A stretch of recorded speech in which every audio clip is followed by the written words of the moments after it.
Hi, Jordan Edmunds. Welcome to the final whistle.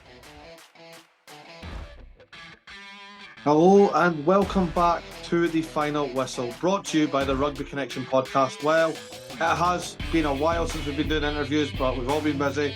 We're back with a bang on the Sevens circuit with the man who's been tearing it up at Boroughmuir, got a shot at Edinburgh, represented his country at the Commonwealth Games. He's now with Team GB as a contracted player, and he's just going to run roughshod again like he did the last time he was on the circuit.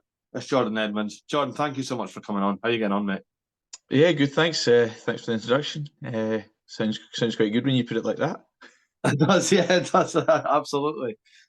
First question that we ask all our guests, just to get the ball rolling a little bit. What actually got you into rugby in the first place? And then obviously into sevens as well. Yeah. So it's wild now. Probably be just the start of 2000s. My brother, I've got an older brother, so he went down. He ended up going down to Murrayfield Wanderers. I think at the time, as they do, I think a development officer must have popped into his high school at the time. Thingy put it in. He said to my dad. My dad played when he was younger, keen rugby player. We used to go to games and stuff and all that. So obviously, as soon as my brother mentioned that, my dad was keen to take him down. I went down. I remember watching and thinking, like, can I get involved as well? So I must have been maybe 6 or 7, P2, P3, sort of around there. And then my dad was obviously keen to get me involved. And actually, for I think my first 3 or 4 years, I played a year above because at Murrayfield Wanderers, just by chance, we just didn't have a team at my age group, which was actually quite good. I was quite small as a child, but it actually helped in terms of my growth playing against older people for long enough. So yeah, that was kind of how I got into it, and then always been there. I did try my hand at other sports, but kind of rugby's always been the constant. And in terms of sevens, that was by luck. Like I was fortunate to do some invitational stuff with different teams. Done a wee bit with Samurai, a bit with the Water Boys. Played with a Dutch team in Amsterdam and stuff. And then just obviously enjoying being back at rugby after COVID. And then remember hearing at first it was through the S&C at Birmingham at the time, a guy called Luke Trella who's at Edinburgh, and then kind of confirmed by the coach Graham Shields Sheesh at the time that Kieran Beattie was kind of having a look at me and stuff, and I kind of took it for what it was. I'd had kind of chats like that in the past of people were looking at me, blah blah blah, but nothing came kind of materialised. So I kind of went with it and was like, if I hear anything, I hear anything. And then a few days later, Beattie gave me the call and kind of offered me a contract, which was unbelievable. It's something I didn't think I was actually going to ever get the chance to do. I thought I was good enough to be a professional rugby player, but just the way things had rolled, personal and off field, all that sort of stuff, that it just wasn't going to happen. And I was actually applying for kind of promotions and work and stuff. And then when Beattie kind of gave the call, it kind of put a halt to that. And yeah, had a quite an enjoyable first year with the sevens. And it ended kind of obviously not the way I wanted it to with doing my ACL, but I think even just to get that opportunity was unbelievable, and yeah, I enjoyed it thoroughly. It does sound fantastic, but the only issue, well, I can't talk because I've never been on the seven circuit. You travel a lot more than 15s players do. So how do you personally deal with jet lag? So I'm trying to think, because we didn't have to deal with my first year. We went to Spain instead of Australia and New Zealand, so didn't have the big trip there, which is probably the big one in terms of jet lag. We did go to Singapore, so that was the only one. Went Singapore to Vancouver, which was quite tough. We were on a flight, and we left Singapore at midday and arrived at 11 a.m. the same day in Vancouver, which you gained an hour and you were on a plane for 15 hours or so. But we used it was actually Jamie Farndale had this app called, I think it's called Time Hop or something, and basically what you do is you put in your flight times and stuff, and basically it tells you at this time try and stay awake, at this point don't go to sleep, at this point don't have coffee, at this point have coffee. Okay. So we just put that in, and it was basically try and follow that if you can, to the best of your ability. And then we'll go from there. But I didn't feel horrendous, to be fair. Singapore, day one, didn't really sleep that well. But apart from that, I was actually all right.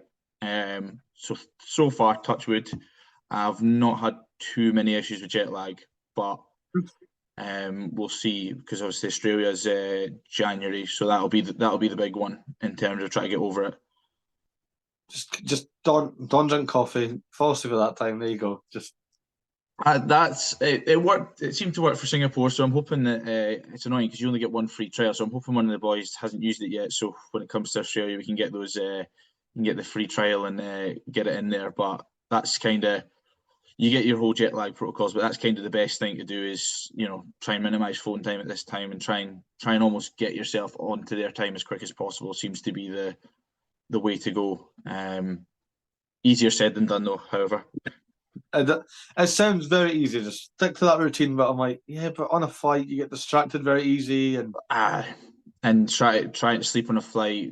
Like if you're stuck in the middle aisle. I was in the middle aisle at one point, and you've got two guys either side that are obviously not small either, and it's like trying to find yourself a comfy position. It's not easy. Some folk are out like that. There's some guys on the flight that they've.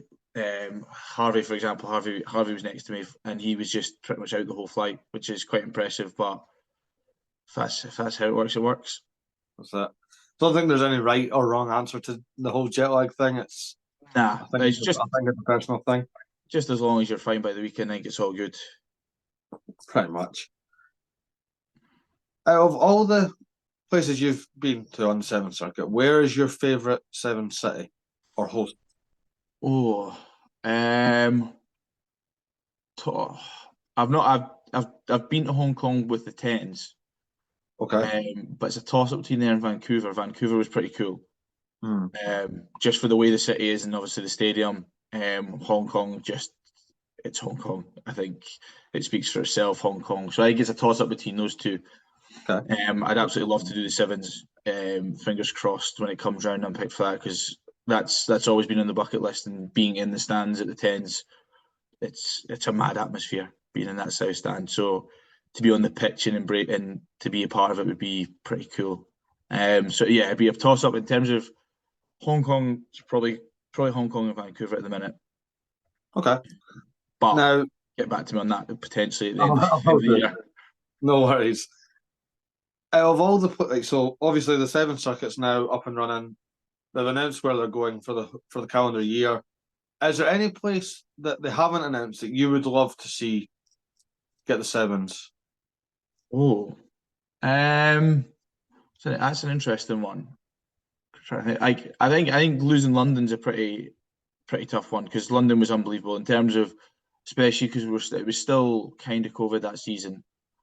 They're still lurking on the backdrop, which is a bit frustrating. But London was unbelievable. I think that we had the top 2 tiers open and stuff, and it was an unbelievable atmosphere. So to lose that, I think, is quite a shame. But flip that round, going to Madrid was going to be pretty cool. Yeah. Malaga was decent. Malaga was pretty cool to go to. Seville was even better, especially we played in the stadium. The national stadium there. Well, they don't really have a national stadium per se, but the one that was used for a fair few games. So that was quite cool. And I got a good buy-in. They kind of tick off most of the boxes, to be fair. I think a South American leg would be pretty cool, because that's probably where you're starting to see that your Uruguays and your Chiles are starting to grow. So I think even Argentina would be a pretty cool place to be. Argentina obviously flying at the minute, especially in terms of sevens. So a South American leg would be pretty cool, because I think they've got one for the Challenger Series in Chile maybe this year. Can't remember. I did see that they released something around that. But if you could get the main sevens over to South America, that'd be pretty cool. But then I wouldn't also want to lose any of the other legs, if that makes sense. So if it was able to be tacked on to another one, it'd be quite good. Yeah, no, you can add. You don't have to take away anyone. You add them. Have it like once a month. Have 12 competitions if need be. Oh, don't know if we could. Don't know if the travel could take that. No, we'll just add the one now though. Who out of the whole current Team GB or GB7, if you want to call them that, who's got the fastest wheels? Who's the quickest? You can say yourself if you want. Absolutely not. I'm towing a caravan. Probably it'd be a toss up. I'd actually be quite intrigued to see between Femi and Max. They're probably your two whippets. Lenny, actually, Tom Williams, long leg, but once he opens up, he's pretty quick. Okay. So I'd quite like to see 100 meters between the three of them. I think it'd be pretty tight to call, to be fair. You know what? Just because we've interviewed him, I'll back Femi. That's the only reason behind that. That's Aye. because he's the only one I know. Personally, we'll go for Femi. Who is your dream seven squad, both past and present? You don't have to have ever played with them. It could just be. Oh, jeez. You could include yourself if you want as well. You're the best. No, it's quite a hard one to think about. Dream seven. I'd probably have to have. A lot of them will just be probably guys I know. I'd probably have Farnzo in there at one. Trying to think. I'll just stick Ross Hooker because I don't really know any other hookers. It's not exactly another prop. Who's another prop? Chris Dry. He was a prop, I'm sure. South African Sevens boy. Mm-hmm. Could have Colby in at scrum half. Jerry 2Y as well. Just swap the two around. Stick Lee Jones in the centre. Just man I grew up watching, and then to get to play with him was pretty cool. And then I'll stick Collins and Jura on the wing because he was always my favourite going back. Yeah, that's a special team. I like that. And at least I've seen all them. I could love to put the likes of Serevi or something in, but I've never seen it. Just seen videos, so yeah, we'll keep it with guys that I've actually seen play. No, that's fair. If you can draft in 3 7-stars into the 15s, who would you pick? And then the same again from 15s into 7s. So 3 of our guys into this 15s. 3 of any in the World Series, who would you draft? Any. Oh, all right. Now that makes it interesting. Obviously, Escrow's an easy one. He's kind of done it now. I think Lucho as well. Like I know he's kind of on the peripheral, but I'd quite like to see him chuck himself around. Who else could go well? And then probably Leroy Carter. He seems to be. I've seen him playing a bit of NPC stuff. Looks and he'd be pretty handy. Like that. So who would you bring in from the 15s world into the 7 circuit? I'll just go from a GP aspect in terms of players that you could potentially cross over. Okay. Sure. Obviously, Darcy's one of them that I'd quite like to see him back on the circuit, but that might be at my own expense. So he kind of it's just he doesn't need to take that one over, but that'd be quite cool. Because I did see there was a tweet about this. Somebody put a tweet about players that they'd quite like to see crossover. I think Ben Arrow could do a job. I'd actually be quite intrigued to see how he'd go. Yeah. Just more from an engine perspective, because he obviously has his skill set's pretty cool, but be interesting to see him. And let's try and pick another one. Who else? I'll go with Mark Bennett because I was speaking to him about it. He quite enjoys it. Actually, no, I'll go with Ben Velikot because he actually be very keen to see what he could do on a sevens pitch. And I know what Mark Bennett can do, but I've never seen Ben Velikot on a sevens pitch, but I imagine he'd be lightning. I mean, it's hard to stop him in the 15s, so yeah, I quite like that. I did do a drafted like 15s into 7s just for fun. Yeah. I was like, my God, that's not fair on anyone. Who did you have in your team? I think it was because I can't pick Ireland because of the whole. Yeah. Like I did it for Olympics. I think I did like Jack Morgan, Ben Arrow. I think I went Norris Dodge. Yeah, Dodge would be a good one actually. Yeah. I picked George Horn. Yes, he's Marcus Smith. Yeah. I put Duhan as like the centre. Not want to tackle that, are you? And then Lewis Rees-Sim on the wing. That's It would be quite interesting to see that team. Don't think it's fair on anyone, but a lot of power going through that, but it'd be quite cool to see that on a circuit. Yeah. Even just for once, just for like a charity game or something like that. 100%. Get it at Twickenham before a Baba's game or something. Yeah, why not? Go for it. I like that. If they're listening, give me a call. There you go. You get the royalties for it. Exactly. Yeah, hopefully. What is the hardest transition between 7s and 15s?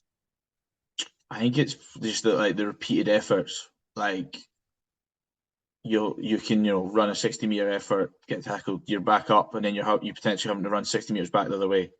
Whereas in 15s, it's not like you can have moments where it is harum scarum and it's all systems go. But the thing with 15s is a lot of it is because of the physical nature of it, it's like kind of a ruck.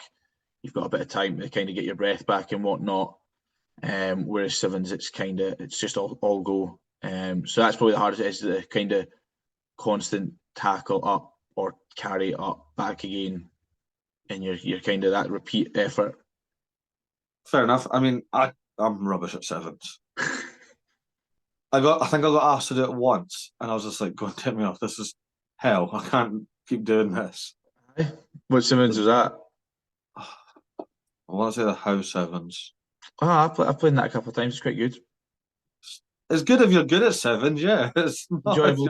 Played for an international team. Ended up playing the local How team, whatever they're called, the Seabass Select or something. Is it?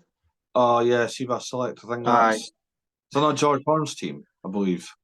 Might be, but yeah, they were playing against them at some point. It's quite good fun. They put out like 4 teams, so I don't know. There's How, there's Crusaders, and then there's like 2 selects, but it's basically the brunt end of you've not been picked for the first, or just like we'll put you on George Horn's team or just something basically like. cobble together a team and just throw the ball, but have a bit of fun. Can't complain. Pretty much. What would it mean to you to become an Olympian? Unbelievable. I think like you asked me this about 2 years ago. Wouldn't believe it would even be a possibility.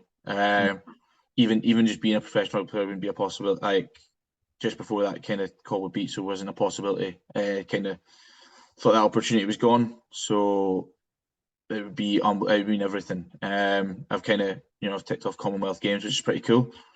Again, didn't think that was a possibility, but luckily came in at the right time with Scotland 7s. So that was huge. And then I think if I could tick off as an Olympian as well, it'd be unbelievable. But obviously it's not going to be easy. Got a tournament, I think it'll be around sometime in June, probably the end of June. And I think it looks like it's going to be in Monaco, which will be pretty cool. Can't complain. We'll be going to Monaco if selected. And it's not easy. South Africa are obviously going to be South Africa and Spain are there, so they're going to be two pretty big hitters to take out. We know Spain quite well, South Africa as well. So be interesting what the draw takes, and then see who else. Obviously, I think all the tournaments are now done. So I think it's Hong Kong and someone else will be the other ones there. So I think it's Hong Kong, is it Zimbabwe or Uganda? And then you've got Brazil and I think it's Chile maybe. But it's not going to be easy, but we can do it. We've actually GB have beat those teams before. I've not played in the circuit with them yet, so hopefully we get it right on the day, because obviously it's going to be it's kind of every game is cup final day. So that's going to be the thing, is who can handle the nerves, because obviously big surprise Kenya overturning South Africa in the African qualifier, but I watched it and like they deserved it. South Africa probably weren't at their best, but Kenya were pretty impressive, considering that there wasn't actually that many of their big names playing. It looked like quite a new squad, so fair play to them. It'll be interesting how they prep for things, considering they're not on the circuit now, which is a shame, because they've obviously been one of the better teams in the circuit in terms, especially for the supports aspect. Yeah. Hopefully they're back soon. Hopefully. I think so. I think they'll be there. They'll always be there or thereabouts in terms of being out there. Fair enough. We're going to move on to something different now, just to get to know you as a person. So nothing really with 7s or 15s. What is your favourite film? Favourite film? Probably The Green Mile. I quite like The Green Mile. Long film, but I enjoy it. If you have the time to watch it. Favourite actor? Oh, Who do I watch a lot of? What would be my... Go Samuel L. Jackson, because I do quite like Coach Carter as well. Nice. Oh, that's such a good film. Love Coach Carter. Do stick it on here and there. Yeah, no, that's a good choice. Favorite song or like genre of music? I'll go genre because I just listen to whatever. I just stick a mix on Spotify. Just kind of that. Is it dance? Is it kind of dance techno? Kind of just that sort of upbeat kind of. Yeah. Fair enough. I'm kind of pretty easy going. As long as it's not too much screamo stuff, I'm all right.